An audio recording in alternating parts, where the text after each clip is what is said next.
Good afternoon and welcome back to Bald Feather Bets, guys.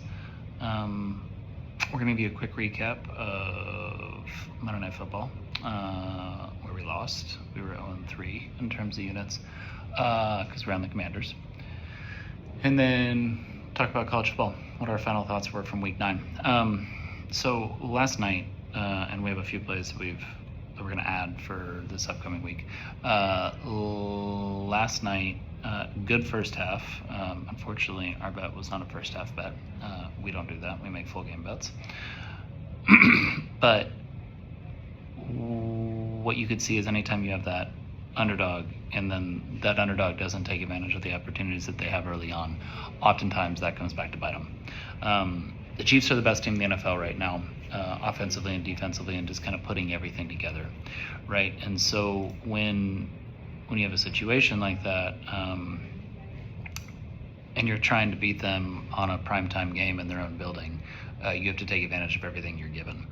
Multiple missed fourth down conversions, multiple missed opportunities when it came to not converting turnovers into points, then led to a 7-7 tie when really the Commanders probably should have had a lead. Coming out of the second half, Chiefs really got their offensive game clicking. You didn't have the turnovers anymore from Patrick Mahomes, and then at that point, unfortunately, not really much the Commanders are able to do offensively, and also their drive stalled again.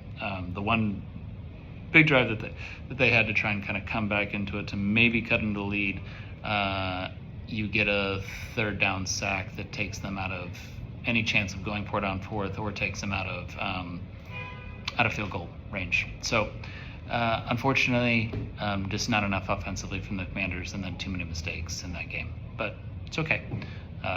We'll live to fight on. So that brings us to 392 and 284 on the year, so still significantly plus units, obviously plus more than 100 units on the year. Okay, so college football week 9 thoughts. There were not as many slates as there were previously, or not as many big matchups, so this isn't going to be too long. We'll kind of run through our thoughts. So starting out early, so Indiana UCLA, that was an absolute just bloodbath. IU is in that range in terms of top teams. They still, I'm someone who believes in terms of blue chip ratio and the theory of blue chip ratio and what it means for national title. So I'm someone who does not think that, I still won't think that Indiana can win a national title, but they're definitely in what you would have as your top 4, teams on the year so far, being Ohio State, Indiana, Alabama, and Texas A&M in some form or fashion, 1 through 4. Not how I'd have them power ranked, but what Indiana done from an efficiency, from a metric standpoint, is undeniable. And if you take out blue chip ratio and you take out priors in any sort of ranking system, predictive, anything like that, and you just go off of efficiency and game control metrics of that, Indiana is the best team in the country so far. I just am someone who can't take out priors and can't take out blue chip and recruiting rankings because in my history of doing this for a while and being pretty good at it, it matters. And at some point, Indiana has to win most likely 4 games in a row against very high-level competition, because to get the bye, they most likely would have to win the Big Ten championship game. There is a scenario where they go to the Big Ten championship game, they lose it, but they still get a bye, so they only have to win 3 games in a row. But most likely they have to win 4 games in a row against high-level competition. That's something that I'll see. We'll see if they have that ability to do it. Ole Miss, Oklahoma. Really, really positive bounce back from Ole Miss in this spot, and something that I really doubted that they could do, especially once OU took that lead. Then when OU retook that lead on that, and it was like, okay, we're in the same situation with Ole Miss again. They had failed previously in a very similar situation against Georgia. Here we go again. On the road, Oklahoma's taking control. Oklahoma defense will be able to set in and get this win, and Ole Miss bounce back. So really, when you're looking at Ole Miss's schedule now to finish out the year, barring a unprecedented collapse by them, they're in the playoff. So congrats to Ole Miss. Other things in the morning, not a whole lot. Not a whole lot, really, on that morning slate.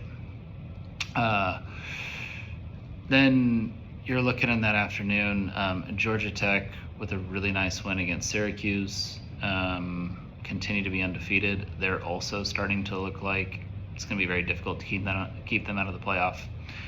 Vanderbilt and Missouri, feel bad for Bo Prabula. A lot of people putting like that loss on that leg snap.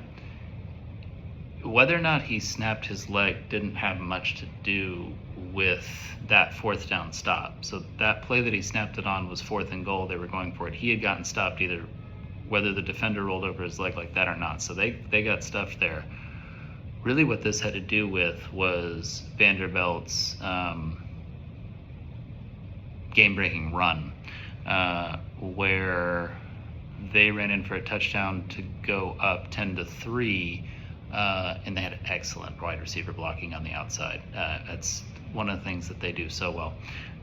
So, and yes, Missouri outgained them. Missouri had more yards, all that stuff. But like Vandy's one of those teams that can win games getting less yards. They can, like, this is a kind of a norm for them. You know, I don't think this is a game where Missouri should have won. I thought Vandy should have won the game while I was watching it. I thought they played better. And that is kind of how Vandy wins games. Now, a team that should have won was Iowa State over BYU. Had a 24-10 lead, throwing pick sixes, just doing all sorts of things that you just don't need to do. I hate BYU. I don't hate them. I hate this BYU team. Like, I hated them last year because they're such an anomaly when it comes to betting in terms of like what they should be versus what they are. Yeah. But Iowa State, another game where BYU shouldn't have won. They're undefeated, and somehow this team's going to finish 9-3, 10-2, maybe even 11-1. Dear God, please no.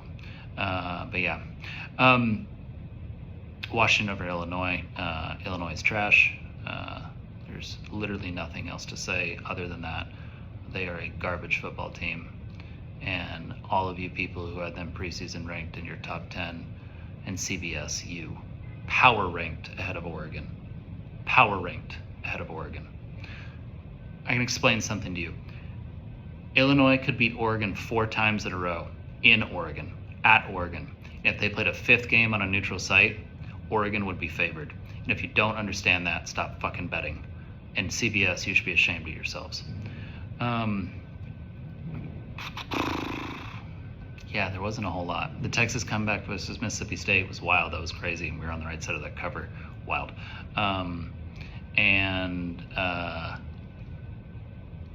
You saw a lot of growth out of the offense in Arch. And there's this weird thing now where, like, when Texas has been down by 2 touchdowns in 3 of their games against good defenses. So Ohio State, Florida, and Mississippi State.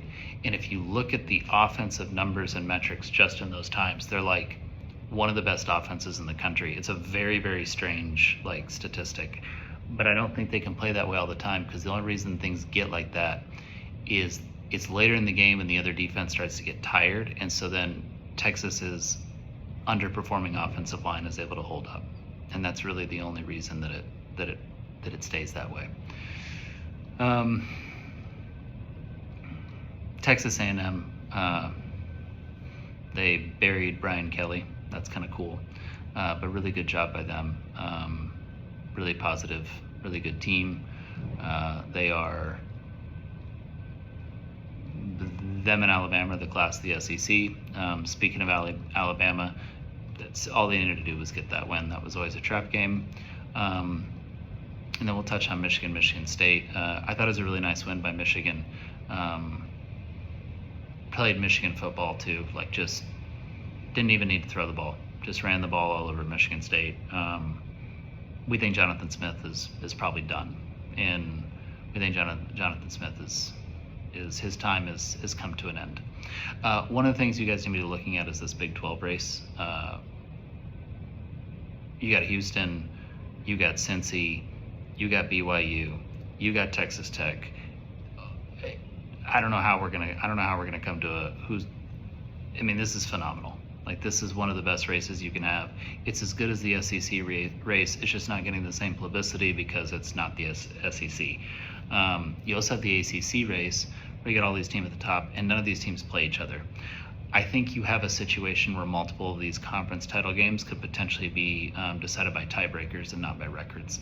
And obviously then that's going to cause a lot of controversy. If you were looking at anything when it came to futures,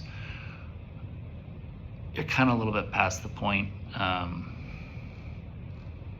It's crazy, but really the value is in Indiana, but I just don't think that they're going to win the title. But they may win the Big Ten.